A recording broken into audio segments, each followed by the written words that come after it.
Good afternoon. I'm so delighted to invite you to our panel, La Chicana Then and Now, 50 Years of Teaching at UT Austin. My name is Maria Cotera. I'm an associate professor in the Mexican American Latino Studies department, newly arrived and very happy to be back in my hometown. So our panel highlights one of the most significant and enduring legacies of Mexican American studies at the University of Texas, the class on La Chicana. The first La Chicana class was designed and taught by Evie Chapa, and she initiated it in 1975. Since that time, it has been taught by a staple of Mexican American studies, of luminaries, feminist luminaries, Gloria Anzaldúa, Dr. Inés Hernández Avila, Dr. Brenda Sendejo, Teresa Palomo Acosta, and our two other panelists, Dr. Lilia Rosas and Dr. Patricia Garcia. I would like now to introduce you to our panelists. I'll start with Dr. Evie Chapa, who will go first as the founder. It's only appropriate. So Dr. Evie Chapa is a lifelong educator, an early Chicana feminist, and the first person to teach La Chicana. She holds a PhD in education from the University of Texas, and in the 1970s was the founding director of the Chicana Research and Learning Center here in Austin. And a little personal note, she worked on that project with my mother, Marta Cotera, who's going to be talking with us a little bit later today. She was a high school Spanish teacher for over 40 years, and she is currently retired and living with her family in Houston, where she continues to inspire and motivate youth through her dedication to the cultural arts. Next, we have Dr. Patricia Maria Garcia, who is a senior lecturer in the Department of English and faculty affiliate of the Department of Mexican American and Latino Studies at the University of Texas at Austin. She has been teaching the course on La Chicana since, I think we said 2009. Yes. So yes, in the mid-2000s, she started teaching that, or late 2000s. She holds a PhD in English from Texas A&M and has been teaching at the University of Texas since 2009. She is noted for her excellence in the classroom and has won numerous awards. And she is also a faculty member in the Free Minds program, teaching humanities courses to post-traditional students returning to college learning. And finally, we have the inimitable Dr. Lilia Rosas.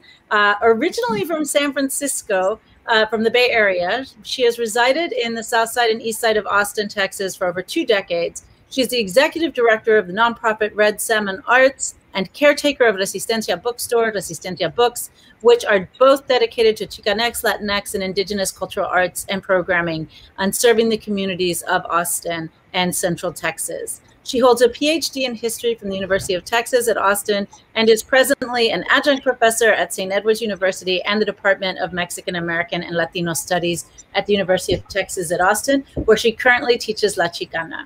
So I'm so delighted to have these 3 incredible women with us. I'm hoping you can hear us. Is our audio good, Jesus? Great.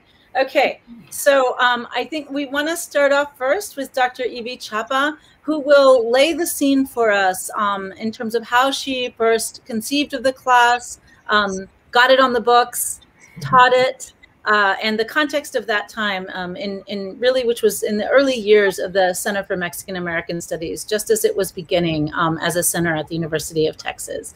So I'll pass it on to Dr. Chapa.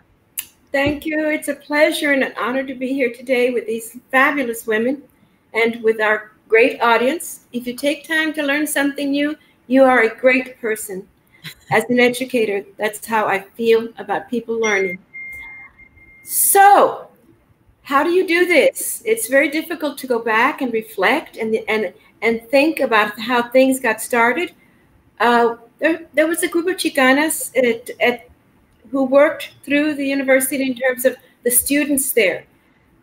We were housed across the university at a place called the Methodist Student Center.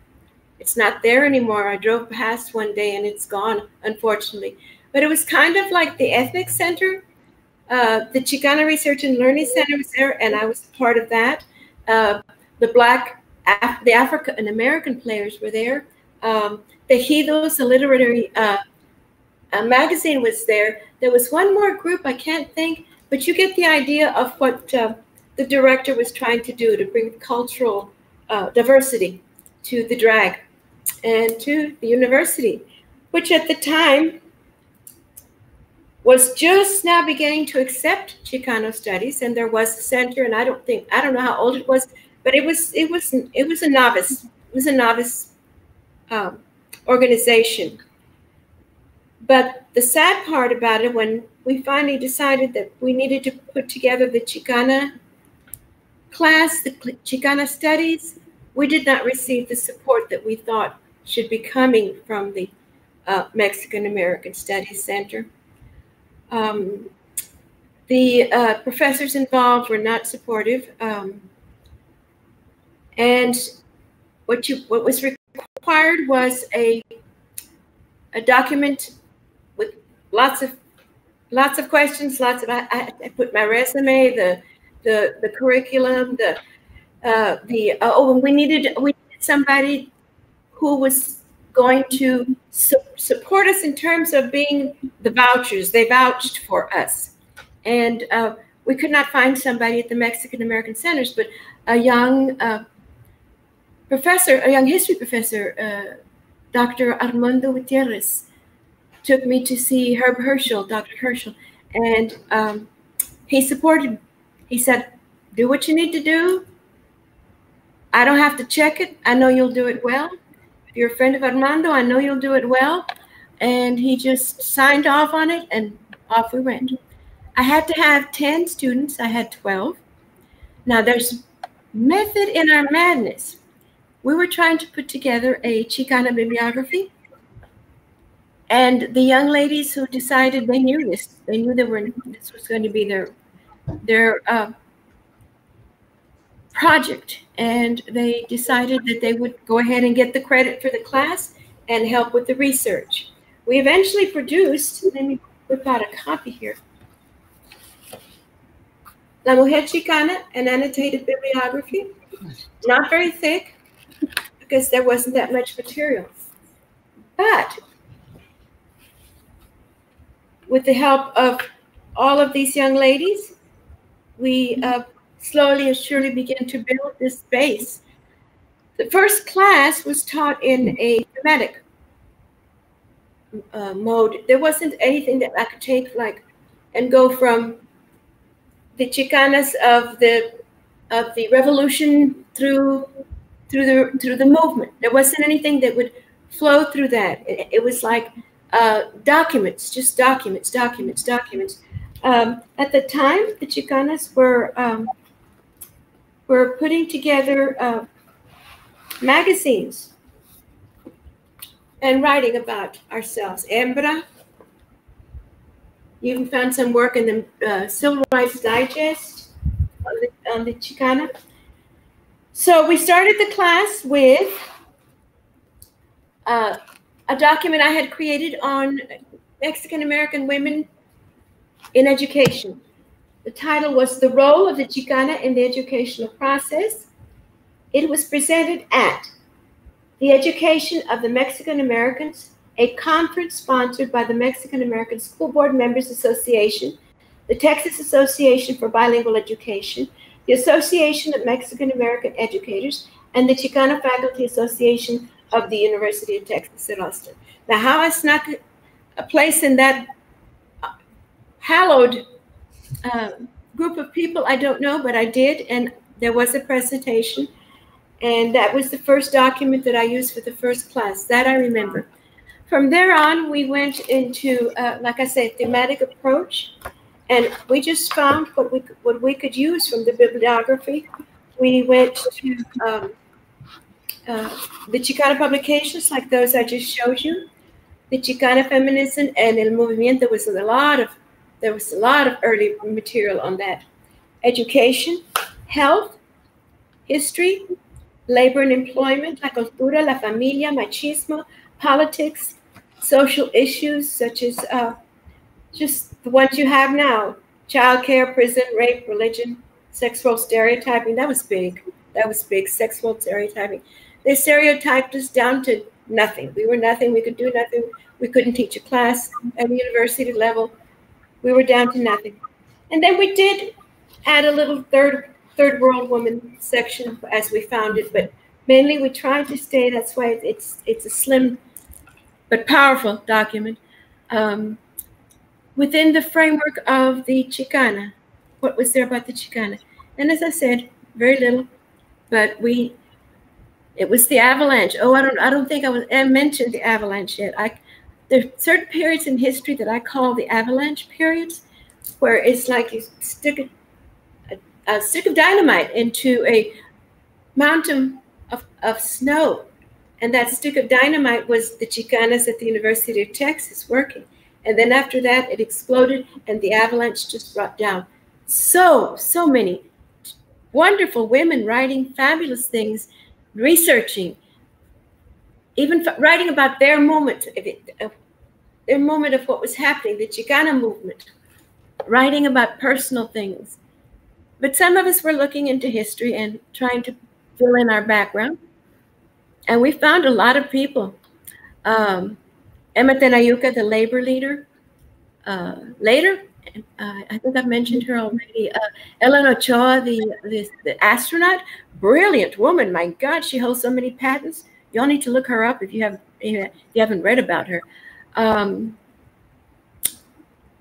Thinking more. Those are the first two that come to mind that we found and we wrote about. Oh, how could I forget?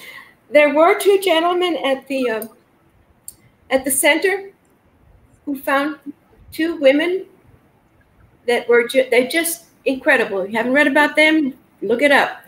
Jovita Edad, she became my personal inspiration. And Jose Limon, Dr. Jose Limon found her. When I mean is find, I mean find, because nobody knew about them. And so started documenting about her. Saracel Ramirez was Emilio Zamora's favorite. And so there were some men that were helping do the research. And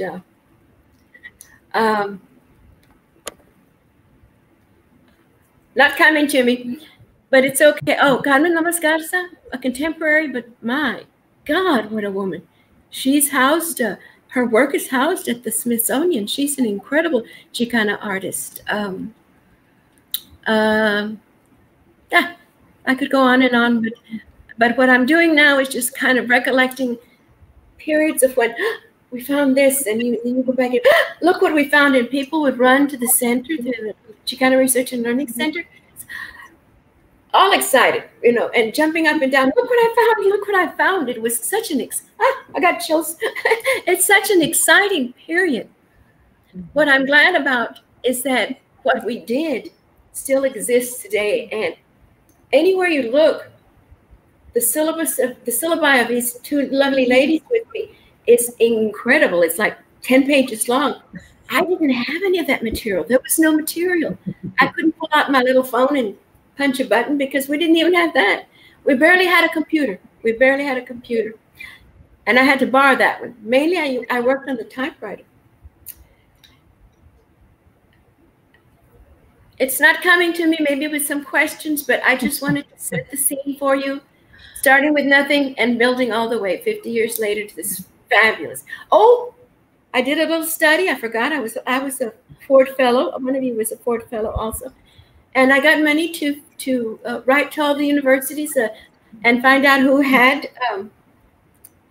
Chicana studies, not Chicano, Chicana studies, first Chicano. There were very few that had Chicano, and each one of them, maybe Maruca can verify this, but at the time, I think I found 5 or 6 places that was even trying to stress the Chicana studies. It was very slim, ladies, but we persevered, as we always do. And thank you for your time. I'm going to turn it over to the ladies. I think I have had my 15 minutes. I'm not sure. Well, we could listen to you for the whole afternoon, Dr. Chapa. It's such an important history. And I just want to point out a couple of things that I think are especially notable and point our audience to other potential sources for this history. So, Dr. Chapa mentioned working at the Chicana Research and Learning Center, which was at that time housed right across the street on the drag at the Methodist Student Center. The Brenda Sendejo, Dr. Brenda Sendejo, who coincidentally has also taught La Chicana. So you can see there is, in the class of La Chicana, there's actually a Chicana history embedded in that class, a history of Chicana feminism in Texas embedded in the story of that class. And so Brenda Sendejo actually wrote a beautiful essay in a book that I helped edit, Chicana Movidas, titled The Space in Between, that really looks at the Chicana Research and Learning Center and its connections to CMAS. And so I urge the audience, if they want to dig into this history a little bit more, Brenda has done really important excavatory work on that. And please do take a look at that article. And so I want to pass this on to Pat, who took over the class in the 2000s, right? So we have a big jump. And other people taught in that class in that interim. And Brenda actually tells a wonderful story in her essay about how she was looking in Gloria Anzaldua's archives, and this is just showing you the connections between the Chicana Research and Learning Center and La Chicana class.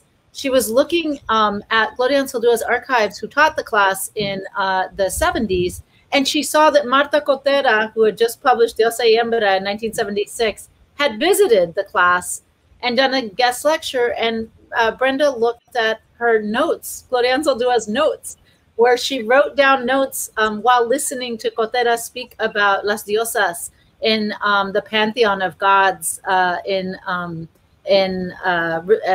Mesoamerican or indigenous religion. And so it just shows you that there is maybe not a continuous line, but a rich, rich tradition, and that this class has really been at the center of Chicana feminist studies in Texas. And so, Pat, I would love for you to talk about your experience teaching the class and what you knew about it when you started, and how you approached it, and if you've changed your approach in the interim. What is your own personal history with the class? So I was at UT late 80s, early 90s, and in the English department, and did not get involved with Latino studies at all. I don't know how I missed it, and I'm so frustrated that I didn't recognize that it was there. So one of the things that teaching in the English department has been really important to me is to make sure that students, and especially my Mexican American, Latino students as well, are aware of it. So when I started UT, being an affiliate at that time of CMAS, I would do one class in the spring for that department. And so it began with the La Chicana class. And I had done a similar class in my previous position in San Antonio at Our Lady of the Lake. And so sort of brought that work that I had done with me. But one of the things that I soon realized, the lovely part of being at UT, is our rich history and our archive materials. So I started taking students to, we were doing La Frontera. I started taking students to the Anzaldúa archive and having them look around, because I didn't do that kind of work until graduate school. And I wanted students to have that experience to work with primary materials. And that really changed so much of what we did in the classroom space, where they were engaging and connecting with those materials and really beginning to see themselves as, not to see themselves as scholars, and to see the material that we were looking at as scholarly. And I think that's been such an important aspect for them to recognize that their history is part of their education. And so after doing that for a few years, I was working with one of the archivists, a woman named Christina Blyer, who was very, very helpful in putting together the type of project that we did. And so about 2 or 3 years ago, Norma Cantu and a couple of other scholars, I want to make sure I get all the scholars' names in here, Candace de Leon Zepeda and Miriam Cantu Sanchez from San Antonio put a call out for a book on teaching Anzaldúa. And that was a conversation that I was having with other people that taught this class. Like, how do you teach Untitled? What do you do? Why can't we have this? And so Christina and I worked up an essay on our archive project, and the book came out last year. And it was really exciting to see the pedagogy that I was doing turn into research and collaborative research with an archivist. And I felt that so speaks to feminist methodology. So I want to just read a quick passage from here because it helps explain how important this work is for the students. So one of the things that we use at the archive is Untitled journals from when she was a student at UT in the late 60s. And my students, when they read this, I mean, I have students that tear up. Not on the archive. I'm like, don't cry on the material, right? But so Untitled writes, this is from 1968. I've once again come to the realization that I'm not up to the standards as a college student with a BA and a master's candidate as one involved with English as a major. This morning, I heard a couple of graduate students in English discussing any number of subjects with an ease and a vocabulary that I envied. How can I go about to learn to speak like that?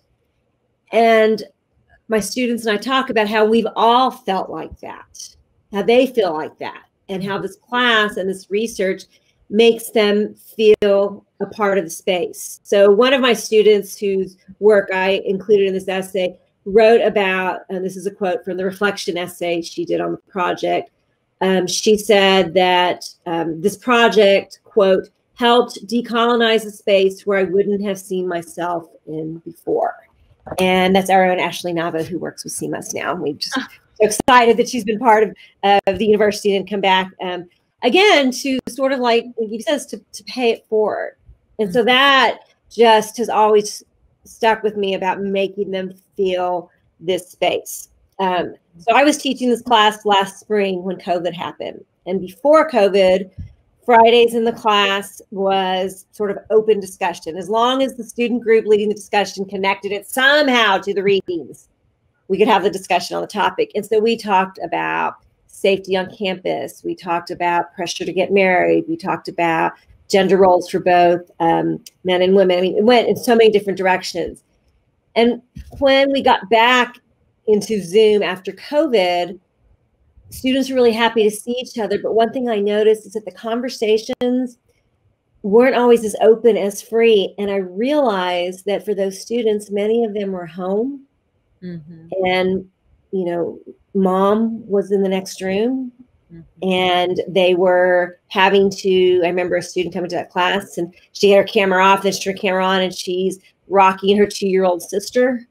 She's like, I'm sorry. I'm like, why are you apologizing? This is our reality. And we still had good conversations, but the tone changed. And I realized that that space we created in the classroom for them was so important to how they were going to express themselves. So that is something that I'm still sort of reflecting on and thinking about how to have those conversations and how to create, you know, a safe space on Zoom. So I'm really interested in how it's been going on Zoom this year. And I mean, that's the reality of feminism, right? It's always changing. I'm sure in a minute, my 9-year-old son's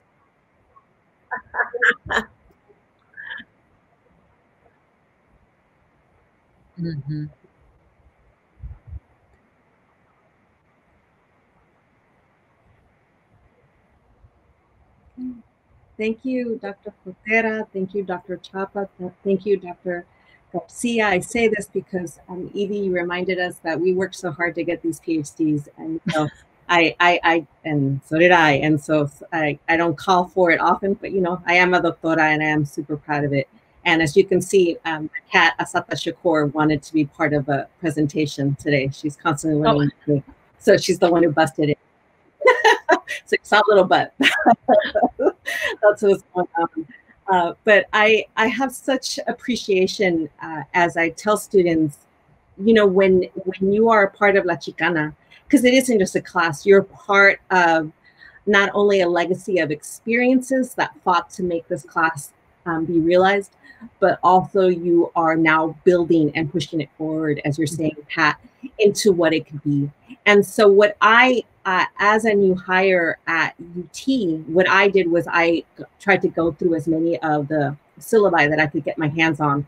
I didn't work that hard. It was whatever I could download. Okay, I did not do any archival research. Just to get a sense of what were the directions in which this class had moved forward. And what struck me prior to designing my own syllabus was that, you know, it often had either a very strong sociological component or a very strong literature component, always multidisciplinary though, always. And so as a historian, I was trying to figure out what would be my way of adding to that conversation, who also uses a multidisciplinary approach in history. But at the same time, I actually love literature, and I love all the work we do, basically. So I was like, well, in some ways, La Chicana is perfect, right? Because it allows you to meditate not only on the work that maybe we do in our own right, but how to build that work. And so I decided to not only draw inspiration from the work I had seen. Sandra Cisneros has been, I think, consistently assigned in La Chicana. Gloria Saldúa, I know one of my mandates was, because I had heard from students in previous conversations that they had read Borderlands, La Frontera, but they never read the entire book, or at least they never read the first, they only read one chapter, which is that chapter number 5, right? How to Tame a Wild Tongue, I believe, and you all can correct me if I'm forgetting it in this moment con los nervios. And so I was like, okay, well, we should read Borderlands, right? I mean, if you all are telling me you're not reading Borderlands, at least let's get through the essay part of it, which is, of course, multi-genre. And then I was trying to think of things that I wanted to captivate them so that the funny feedback I'd get was just like, well, this is old-timey stuff, right? This isn't stuff we have to worry about. Or they're like, well, we're beyond those struggles. And, you know, and of course, often the class also serves as an introduction to Mexican-American, Latino, Latina, Latinx studies, an introduction to feminist studies, an introduction to queer studies. And so part of it was like rascando un poquito, ¿verdad? And saying, well, do you really think that maybe these struggles are all solved? Or shouldn't we talk about the ways in which heteronormativity drives us into certain kinds of relationships? Or maybe we need to talk about how, you know, my favorite thing to say in La Chicana is, I don't care how woke you are, if you go home and your mother, if you have, you know, a mother egg that's in your life that's raising you, is still the person that is cooking and washing and taking care of everything as first-gen students, as Mexican-American, as Chicanx students.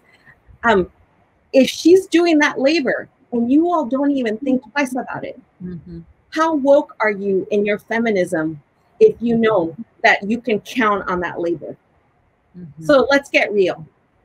Because the reality is these are the hard conversations that we all have to continuously have in our own processes and our own identity formations, and embrace that Tejanas too have a rich history embedded in a feminismo that is ours. And that maybe part of it is no sabíamos, ¿verdad? So I didn't know until I didn't know, but now you know. So how can we enlarge those conversations? And I think the only major shift I did in my iteration on La Chicana is that I've also brought in zines. Zines for me was an important addition for them to see Chicanas of their age group or a little older who were engaging in their own modes of cultural representation and self-production and do-it-yourself culture, so that they could see that, you know, any one of them could not only build on the work that we were doing in La Chicana to talk about gender, to talk about sexuality, to talk about race, to talk about immigration, to talk about education, but also how is it that they've wanted to then continue that conversation. So their final project that they've been doing, and I haven't changed it yet, has been an e-zine, is what I call it. So rather than it being a paper zine, and I don't have any around me right now, it's basically a publication that exists online for them to dedicate a topic that emerged out of our many conversations throughout the class. And I'm like, which is the one that stuck with you that you then want to create so that it's a viable part of what we're doing here together? Juntas, ¿verdad? So I think I'll leave it there. I love how each one of you has brought to the surface an important aspect of this class, so that this class is not just, I mean, it strikes me that this class is not just like, oh, here you're going to learn the canonical literature about Chicanas, right? But there is an aspect of it that is that of learning, you know, from others. There's an aspect of it that is about consciousness raising within a group or a safe space, right? There is an aspect of producing new knowledge forms. And I think that has been very interesting to sort of trace, because, you know, Dr. Chapa pointed out, and this is the case for many early Chicana feminisms classes, is that, or Chicana studies classes, is that you did not have a wealth of materials or books or canonical sources to teach from. And in many cases, the classes themselves were creating those things, right? So this idea that knowledge is being produced, not just delivered from above, you know, already set in stone, that emotion and affect is part of that, you know, and I wonder if you guys think that, you know, these resonances suggest that there is a certain kind of Chicana pedagogy that emerges from the history of Chicana studies that is important to mark or make note of. Maria, if I could insert something here as la veterana. I think there is no right or wrong way to teach the class. You put what's in your heart. I use my students big time, big time. They have a lot to do with the class. Whatever they want to talk about, like some of it here mentioned was whatever they want to talk about, as long as it's part of what we have discussed, or part of something, part of growth. As long as somebody's growing, as long as somebody's researching, and if they don't want to research, if they just want to read, as long as somebody is in touch with the idea of La Chicana and how important it is. And by the way, both my mommies and daddy cooked and cleaned and whatever. It was a really, and I know in Maruca's family, it's a very partnership. Not you do this, I do that. So there's a lot. I mean, the way you thought it is, and they think it is fine. The way I think it is fine. As long as we're putting together ideas and educating people.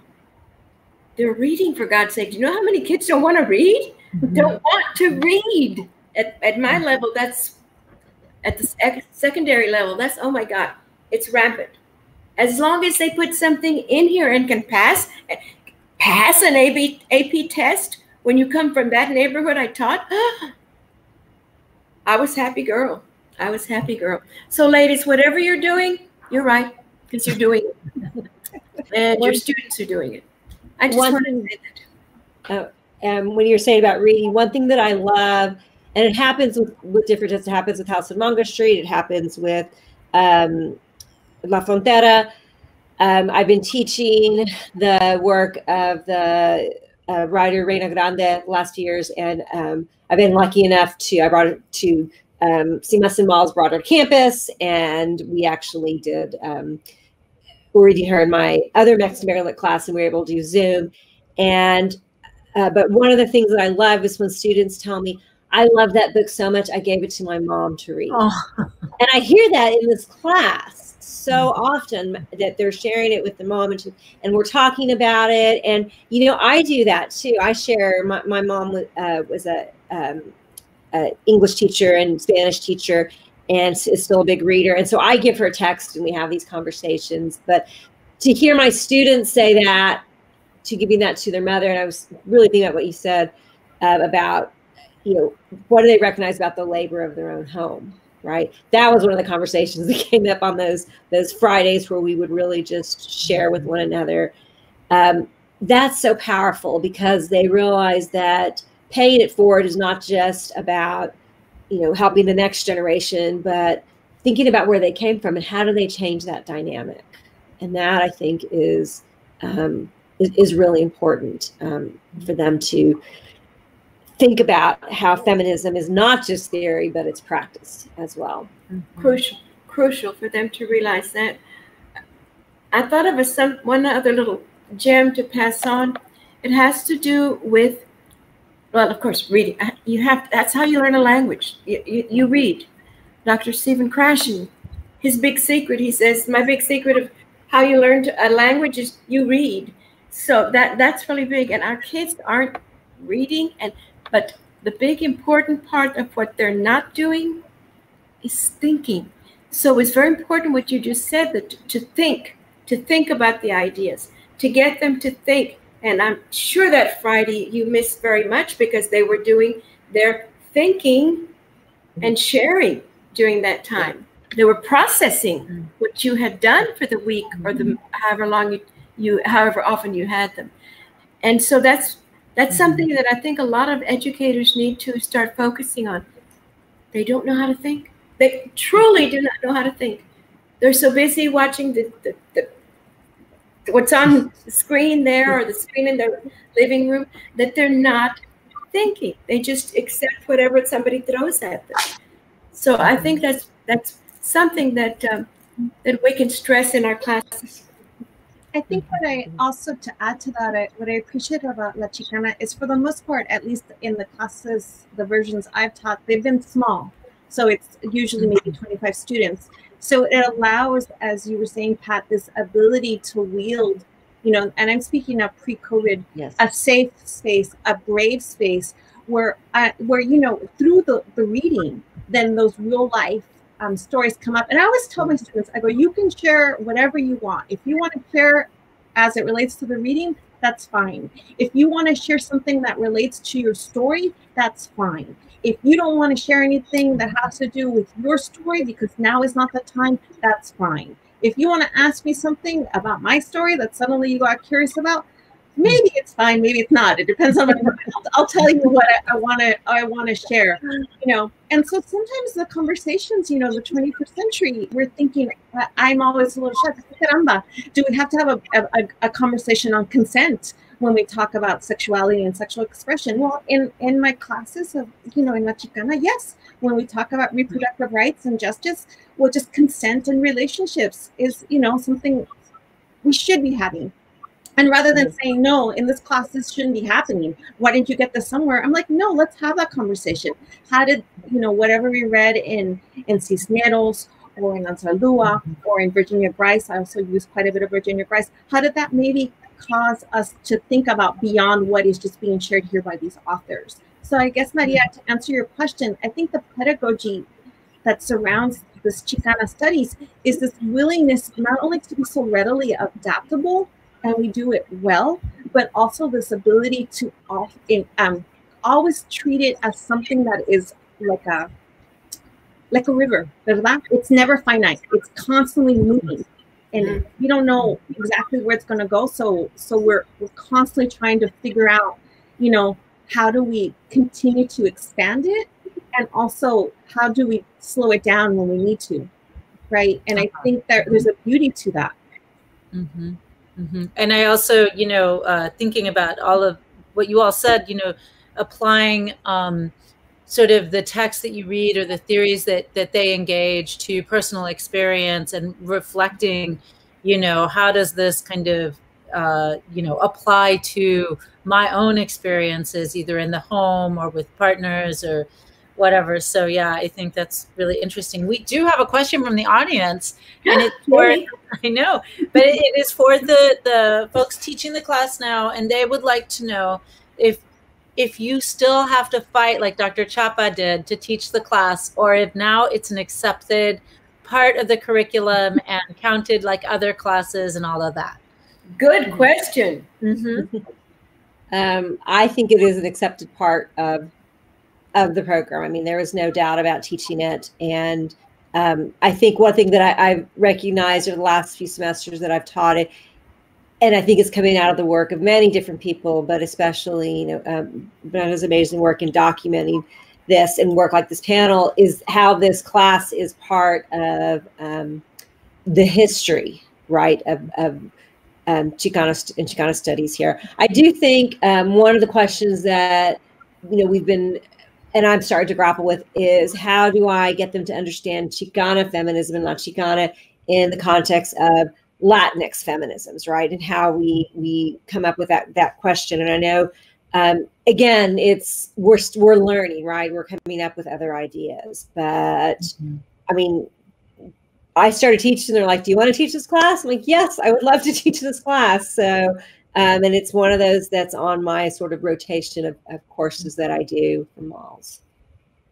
Was the point of that connecting with other feminists? Is that what, in Latin American feminists? Yes, and just thinking about, so we talk about sort of Mexican American identity, and within sort of understanding of Latinx identity, you know, what does it mean to come from different places or to not be from this particular border? You know, Borderlands works really well when my students read it, especially my Valley students. I always get a lot of Valley students. I'm from Corpus, not enough Corpus students. I got to figure out, they're not going to A&M for some reason, but you know, my Valley students, some of them are just, it's still like that. And she wrote this in the 80s. I'm like, I know. Sometimes I think it's even worse. But other students who are in the class that don't identify as Chicana or Latinx, but have this class because of a friend, still find within that text that border space in other ways in which they see sexual, psychological class. And so we try to open up that conversation to have that. So it's that, as the idea of the intersectional feminisms and sexuality. The thing about feminism is it's a cultural thing. It changes within groups. It changes within time. The important part of it is that the woman, the Chicana, not get left behind. If you're talking about economic issues, then she's right there. You have to pay her what you pay him. If we're talking about health issues, she needs feminine health as opposed to the general health, so that it's that you don't get left out, no matter what the general consensus of the environment, whatever the environment is, that's fine. But whoever's in that environment, they don't get left behind. And in this case, we're talking about the Chicana. So it's going to do that for you, Doctora. It's going to change. And it may change day to day. And it may change from student to student, as long as whoever it is that you're defending doesn't get left out. I want to give Dr. Rosas the final word. I don't know if you want to say anything to close us out. We're right at 5. You know, I'm just enjoying listening and learning también. I cannot express how much appreciation I have. I don't have to fight to teach this class, and that in itself is something that there's not enough gratitude, except in these moments, to say thank you. Thank you for abriendo esa brecha for us, because now we know that this class is there. And I think for me, my ongoing concern is to remind students that yes, this class is viable and it's changeable. And you know, if you don't like my version, we'll take Dr. Garcia's version, or take or take Dr. Felix's version. You know, whoever the next version will be. You know, it's okay. And also, I think the beauty now, Maria, is that now I can tell them there's now a class called Chicana Feminism or Feminisms, and you should take Dr. Cotera's class. So let's continue this conversation. I always remind them this class is a starting point. Yeah. And hay tanto más que aprender, and we should. Yeah. I agree. And actually my class was, it's funny, the way I conceived of the class was actually with La Chicana in mind, and as a prehistory of La Chicana. So my class is archivally based, and it's about Chicana feminisms in the 1970s, and women like Evie Chapa, Marta Cotera, Nieto Gomez, and all the women that opened that space and demanded that a class on La Chicana be included in the Chicano Studies curriculum across the Southwest and Midwest. And so we honor your efforts. We know it was hard, but we are so very grateful for all of your intellectual work and contributions, Evie, you and your incredible generation of women. if I can just say, my T-shirt is the Gloria Anzaldúa T-shirt, because the Student Activity Center that CMAS founded is the Anzaldúa Room. And so now there's a space named after her. Yay. T-shirt, and named after her. It's a student space, and it's not just a space for study. It's for gathering. Over the last few years, it's become a grocery for students who have food insecurity. It's become a really safe place, and to me, that speaks so much into how this class and Chicanas are part of the mission of Latino Studies and Latino Research Institute and CMAS. So, yeah. But it's important to remember that it wasn't always that case. Yeah. So still work to do. Well, thank you all so much for your insights. I feel like I learned a lot, and I really, really appreciate your time and your sharing with us. So with that, we'll say goodbye. Thank you. Thank you, ladies. It was a pleasure and a joy. Thank you so much. Thank you.